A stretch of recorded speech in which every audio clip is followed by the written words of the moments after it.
Hey guys, Luton here, and welcome back for another episode of Below the Line. Now first up, I apologise that for the last 2 months and the fact that we've only had one Below Line each month there. Starting from today, I'm hoping that we'll get back to this being a weekly show, as well as another one I wanted to kick off, which is going to be called Indies and Oddballs, where I focus on new indie titles or look back at other indie titles which I thought were excellent, or maybe just games which are new, curious, really interesting, look kind of cool, but don't fit the remit of most of the content on the channel. Just showcase them, take a look, give a little review. For today's episode though, as if Battlefield 5 wasn't facing enough controversy already through one thing and another, historical accuracy, battle royale, weird marketing choices, and generally a lot of changes, another thing has reared its head in the past few weeks. The bottom line is essentially many things that have been talked about may or may not actually be delivered on day one. Now, this in and of itself is something that I'm sure people are going to feel pretty passionate about, the sense of how much of a game you're getting for your money from day one. And this brings me to the actual question for today's Below the Line, which is the concept of purchasing a complete and packaged, signed, sealed, delivered game from day one really a thing anymore? You only have to look at how many games these days release in a state of medium acceptability and then continue rolling out patches, and I've often said how confused I am that with Battlefield especially, people seem to wet their pants and breathlessly get excited about the news of patches and updates for the game. Sometimes people seem more excited about a few weapon balances than they do the actual release, which I've always found really confusing. I think obviously with this idea of what are you getting at day one, there's going to be people who just want there to be a certain sense of security, that when they put their money down, they have right there the whole package. Then there are those who, for example, would be happy to purchase an early access game where there you're buying into more of a concept and a selection of promises more than you're buying into a shiny finished product. I guess the main difference is one being a small indie team who are usually extended a sense of understanding and tolerance that they're doing the best they can with the assets available, but with the sense that they're going to work hard toward that end product, and therefore some of what they do simply can't be achieved all bundled up ready for release. Whereas with Battlefield 5, a global multi-million-dollar studio is bringing an expectation of being able to meet deadlines and use its power as a big studio and publisher to deliver what they have said they're going to deliver, especially when you consider that generally speaking people are paying top dollar for that kind of product. So in the past weeks, it's been a topic of discussion, you can just Google it, of just what Battlefield 5 is going to be delivering at release. Now, some vehicle customization that was supposed to be in there, that's apparently not going to be there at day one. Battle Royale was schemed to be post-release, but that's probably no bad thing. But then there's going to be other stuff like Co-op, which also has seemed to have had a pin put in it for post-release. Grand Operations, which is the flagship mode for the game, was originally going to be released later, but I think they've understood that that is just unacceptable and that's going to be there on day one. But I think the sense you get is that Battlefield 5 is a very fluid title, in the sense that with only a short period to go before release, there's still a lot of priority shuffling going on. And from what I've heard as well, it seems that the game's only been in development for really just over a year, so take that into account if you want to. The worrying question for some people is going to be, what else could be shelved or put on the back burner? I can't think that it could be too much, honestly. If they're putting co-op and vehicle customization out of the way, plus Battle Royale won't be there, they couldn't really cut much else, as the rest is just going to be multiplayer. But, for example, whatever happened to teammate dragging? I really haven't heard a single thing about that, and that was like a really major part of that initial trailer. They showed it multiple times, loads of times in fact. So it's a bit all over the place, but then it's kind of going that way, isn't it? It seems that when it comes to Battlefield 5, they're focusing on developing the core of the game initially and then putting the other features out afterwards. And that might not be the worst thing. Some people might not mind that, but I imagine for others, just the sense of being sold something and then being told, actually, you can only have a part of that, and then later on we're going to add this as and when we can. I can see how that's not going to sit very well with some people. Also, are these things going to be forming essentially the post-release non-premium free DLC or what? Or is that going to be other stuff? It's just like the marketing for this game and the information delivery, they've tried to really champion it, I guess, this time around as it being so much better and interacting with the community and giving all this information, but a lot of the core information and a lot of the delivery and a lot of the timing and all this kind of stuff, it's just all over the place. For me, you only have to just look around, just do some Google searches, just browse around and just, you can vibe it off of social media. There's a growing sense that this is one of the most modelled releases to date in terms of judging its audience and then the delivery of features that they're looking to include. But for me, here's the bottom line. If this was 5 years ago, I think that people would be generally more understanding that some of these things might not be there from day one, whatever. But Battlefield 5, it seems, mainly due to its marketing, has really stretched people's patience very thinly. And then of course you can throw in the poor pre-sales, the release of other titles around the same time that this is going to be released. You got to start to ask, Wouldn't it be far better for them to delay the release by a month or two, finish those elements, and then release it later so they can shout about the full package and also not compete with these other popular releases that are coming along the same time? I think the answer there is just going to be EA says no. I think there's probably a comedy series in there somewhere. So that's my topic for today, guys. Battlefield 5 releasing unfinished? Question mark. Tell me your thoughts, as always, down below as we go into the last video's topic of discussion. So if you're new to this series, how it works is the first section I pose a topic for you guys to discuss in the comments down below, and then we get into your comments from the last video. And as I say, this should hopefully roll on week to week, and I pick out the best comments. Now hopefully as well, there might even be a bit of a benefit, a little bit of something for you guys coming in the future in regards to me picking out the best comments, but I'll have more on that very soon. So last time around we were discussing the concept of is Teamplay dead, in the sense that with games like Postscriptum and Squad it is quite challenging to sometimes just go into a round and find people to play with, especially when the game itself, the whole concept, the whole premise, the whole focus, it's necessary really to have teamplay in order to get, in my opinion, a good experience. But when it comes to stuff like Battlefield, it's the same there as well. I think, you know, you really get a lot of benefit from teaming up with people, and that used to be more easily done in a public than it is today. And there's other games that you could bring into the mix here if you want to discuss around FPS. But really what my question is if you have to go and find, if you have to actively find a community to play with in order to get that team play experience, then can we really say that team play exists anymore in a general sense? And, you know, you can argue the semantics of, well, it never existed, or it did exist, or blah, blah, blah, blah, blah. For me, really, what I'm coming in is, I personally used to find it years ago, 5 years, 10 years ago, easier to just go into an FPS round and find people that were generally working together. Now, that is much more difficult to find, in my personal experience. So Ollie comes in and says, personally I think the success of the Battle Royale games have enforced there can only be one mentality across many FPS games, even ones primarily based on teamplay. And this is something that I've said before as well. I think I might have said this on a Below the Line or some other FPS video, but yeah, Battle Royale games have really changed people's mentality. He says, I struggle to find teams or squads that will all work together cohesively that aren't a pre-made squad of people who know each other, and the fact that no one really bothers with using in-game comm systems to call out enemies or objectives only seems to pipe up when they're taking the piss out of somebody or just generally being a dick. And that's true, and that's a sad thing. He says, I genuinely appreciate the fact that games like Postscriptum or Squad exist, games that make teamplay an integral part of the game rather than just an option. It seems that the newer generations of gamers play more and more like mindless drones for their own stats or satisfaction, even if it threatens screwing over their teammates. I don't think teamplay is dead, but more thrown to the side by most AAA devs as something to drag out when they need a selling point for their game. That's an interesting thing to point out, but mostly neglected and underappreciated by all except those that enjoy it. Too many people have this selfish, I pay for this, I do what I want mentality. It's spreading to other games and genres, and while I wouldn't put it down solely to the influence of the Battle Royale genre, I would say that it's a significant portion of the problem. It is an interesting thing, this idea that Battle Royale has somehow changed people's mentality, especially in newer generations of gamers, and that it inflicts this kind of selfishness into people, this idea of it's all about me and, you know, lone wolf dependency, and I don't care about anyone and I'm going to do whatever I can to make myself be the winner. Whilst that's very true, I do think that often people who play those games mix in and play other stuff too. I guess really what we would need to see here is some data of how many people play like Battle Royale games exclusively, and then how many of those players cross over into other types of games. I mean, what about if they love playing Battle Royale, but they don't really like multiplayer FPS and they'd rather just play single player games after they've done their Battle Royale stuff? You know, I guess we'd really need to see some stats there before we could even start really speculating about conclusions. Nonetheless, it is kind of like an interesting idea that, you know, the games that people are playing now, that it changes their mentality, their direction of the ultimate goal that they're reaching for, whereas years ago. But then again, what about years ago when people were playing like arena shooters? Arena shooters really a kind of Battle Royale when you think about it, because it is coming back to the concept of it's only about that one person, because most arena shooters were free-for-all, and, you know, of course you have like red v blue, etc., but you know what I'm saying, a lot of arena shooters were played with a free-for-all mode and that sense of there can be only one. Whilst it is interesting, and I think, like, you know, it's a nice speculative topic to kind of throw out there,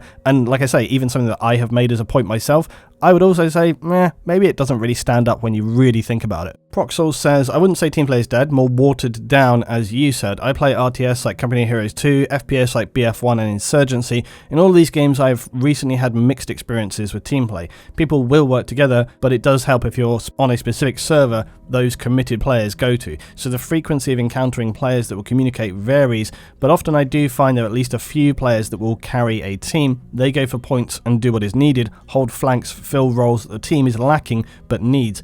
These players aren't always top of the board, as you can get a lot of points from simply getting kills. Adding a clan system into FPS I think is a good idea, even if only to encourage more casual public players to support their team. As for publishers adding these systems into the game, well, we know what a headache getting them to do that is. All good points, and I actually think that one sort of strategy or tactic that I had found in the past, but I think this applies more to stuff like Battlefield, more slightly casual arcadey FPS than more tactical, full-on stuff like Squad, is that this idea of filling in roles tends to work. I often used to say this with my guys, which is that if you have a competent squad, like 4 or 5 guys in Battlefield, the best thing that you guys can do often is to fill in the gaps. Take the roles which aren't being taken, fill in those pieces which are key. And then the rest of the guys, I always used to jokingly say, the best way to think of the rest of your team in Battlefield is to think of them as just being AI. You can't control them, you can't communicate with them, they're just doing whatever they're doing, and that's basically all you can think of. Just let them get on with it and don't worry about it too much. And often it tended to work pretty well. You would control the flanks, you would target the vehicles, your squad are like that focus point. You guys are like the wrecking hammer to come in and smash those little bits and pieces which need dealing with, and that's really the best way to kind of approach that stuff. And then the rest of the team kind of just fill in. They're just kind of like the rest of the general units just getting on with whatever, and I tend to find that works pretty well. And it also stands up when you look at scoreboards, especially when you see that usually on a scoreboard there's only about 4 or 5 players. I've said this a lot, there's only about 4 or 5 players who take like 75% of the team score in Battlefield. Man, isn't that a sad thing? I mean, that really shows you what the player base is like in a game like Battlefield, where it literally is only that top small percentage of players who are kind of carrying the round, and the rest are just detritus. Berserker says, sadly yes, and Postscriptum suffers from this greatly, the sense of team play not being there. Unless you find a way to severely punish a player's ability to fight alone, rather than being with a group, you're always going to have it, but then if you handicap people too much they won't play your game, kind of a double-edged sword. I also believe these huge map sizes, whilst nice, also lend itself to the style of non-group play. You always have to find a balance between funneling people towards an objective, but not so much as to make it impossible to move freely to do so. I have to say, I don't agree with this one too much, because I think it is true that, it can be a double-edged sword in terms of knowing how much to kind of punish someone and not, but I tend to think more and more now that the better way of leading people forward is carrot, not the stick. Because I think if you show people a benefit, if you say to people like, hey, if you do this, it's going to be to your benefit, but if not, you're probably going to have a more frustrating time. Rather than actively punishing people, I think it's better to be kind of more passive about it, and that's very much the case in, say, a game like Squad, where if you want to be rogue and go solo, yeah, you can do that, but you're going to have very limited equipment, you're not going to be able to spawn with your squad, you're going to have to, everything kind of becomes more cumbersome and more handicapped and more irritating. It says to you like, hey, if you want to do this properly, if you want to have all the stuff, you've got to be in a squad and you've got to come join with us, otherwise you're not going to have that opportunity. And it works pretty much the same in Postscriptum. When it comes to kind of like class restriction and ideas like that, that's the best way, by saying to people like, look, if you're one person, you can play, but you're not going to have all the toys. But if you want to come and play with the adults, then you're going to get access to all the stuff. Things like that I think are very encouraging and making people think like, actually maybe I do need to do these things. And then once they've got those people on the right track, hopefully they'll realise why it's a good thing and keep doing it. Marco says, disagree that there's none or less team play in Squad. He says, I played it for about 640 hours. Today played 3 hours in the morning and maybe 2 in the evening. Words. I was in squads that we played as a real team. Of course there was noobs that didn't know how to play as a medic and rush some stupid moves from some of the SLs, but overall I was satisfied. And if you think that team playing is not good enough, you can always make your own squad. I hate to do that because I don't like talk too much while I'm playing, but you're a YouTuber and talking while playing is your thing. Not so much, dude. If you need a partner for Squad and PS, I'm here and blah blah blah blah. Yeah, look, I think the thing here really is, and I often have this where people say like, if I'm talking about something and say, well, I played today and my experience was fine. Yeah, that's true, but you do kind of just have to look at things overall, and what I have found is an overall trend. That's what I'm saying, and that's often what I'm talking about, these kind of things. It's not like I've just played like 2-3 rounds one week and gone, oh my god, it's all gone to shit. No, it's more like in the beginning things were different, and over time it's changed, and that goes for Battlefield as well. People often say, oh, Battlefield, like team play was never there, blah blah blah. Yeah, that's kind of true. But it's also kind of false. It's back to this thing of 2018. Everything has to be definitive, doesn't it? Everything has to be black and white. Everything has to be definitive. And you know what? A lot of things aren't definitive. It's all kind of like grey. Everything's grey. Classic clear and present danger, isn't it? The world is grey, Jack. Because it really is. Battlefield, years ago, plenty of rounds you would play, and you would be like, oh, fucking hell, what is going on here? It'd be a disaster. but more rounds than today would be better and more coordinated. And that's what I always say. Over time, things have gotten worse. They never were perfect, but over time they've gotten worse. And that's the case with something like Squad and even Postscriptum. When I first started playing Squad, I found that I got loads of really good rounds, really constructive people. But through free weekend, more and more people kind of coming into the game. And the same with Battlefield, I feel like it's probably just diluted it. And now there's a lot more people playing who just don't have any sense or inclination to want to team up. I streamed it a while ago. I played 6 hours. In that 6-hour time period, I think I had one round where the squad leaders were working together. And that was from me jumping in and around different servers. So that's what I say. When you actually kind of look at a game experience, when you don't just go to servers that you know are going to give you a good experience, if you actually try and look at a kind of overall general poll by playing a load of different rounds in a load of different servers and try to take away a kind of general vibe or general feeling. Also, I would say play on different days, because we all have days we play where things just go tits up and every round is bad. That's going to happen. So try to, of course, like take a better cross section. But by and large, I find that just these days things are worse than they were like 10 years ago. That's my general overall point.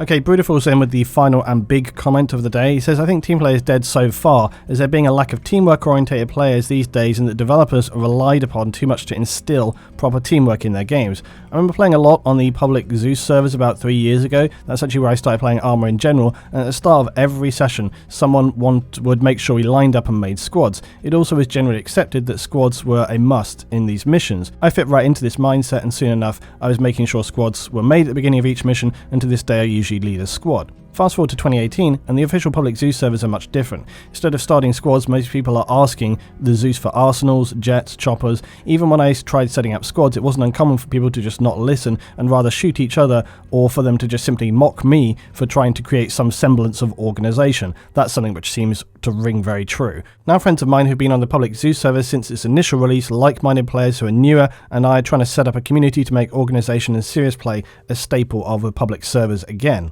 Says, I think the above paragraphs illustrate the problem most games are having in terms of teamwork. More and more players just don't seem to be team orientated, or they simply don't want to learn the benefits of it. Worse, some don't want to learn the game at all. I've seen so many people who would just say, I want to shoot stuff, we don't need fucking squads, or you're taking this too seriously, we don't want organisation, this isn't the army. Unsurprisingly, it wouldn't be too long before the lack of organisation would then cause lots of problems for everybody on the server, and those same people saying that we don't need organisation would be wondering why things went wrong. Yeah, this.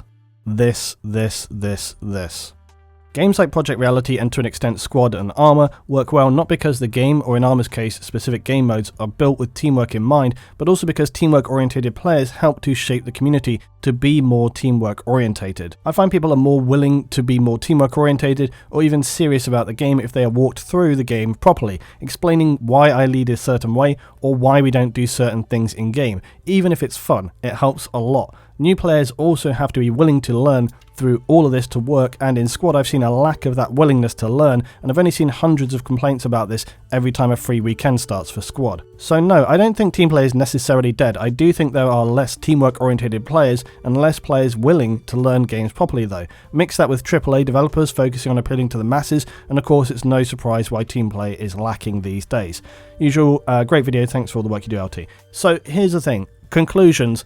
I think it's all very true, and everyone's made some really good contributions as always, guys, so thank you so much indeed. If you want to get your comments in on the topic for today about Battlefield 5 and what constitutes a finished title, please get that in down below. And if you enjoyed the video, as per usual, guys, drop a like, helps me out no end. But when it comes to Teamplay, I think possibly one of the most important things that people can do, generally speaking, is try to champion that sense of teamplay. Try to take that onto the battlefield, help people out, try to be proactive, get on your microphone, communicate, squad lead.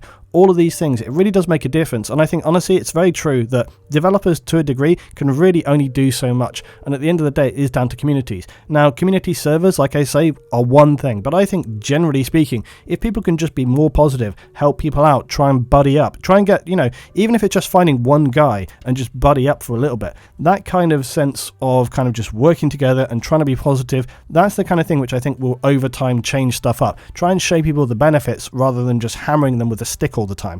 I think that's the way forward. How much that's actually going to translate into any real sense of change is so difficult, and I'm really not sure if it can. But at least we're moving in the right direction, and at least people may be making an effort to do something. So thanks for watching, guys. As always, this is Below the Line. I'll see you next time. I'll see you next week.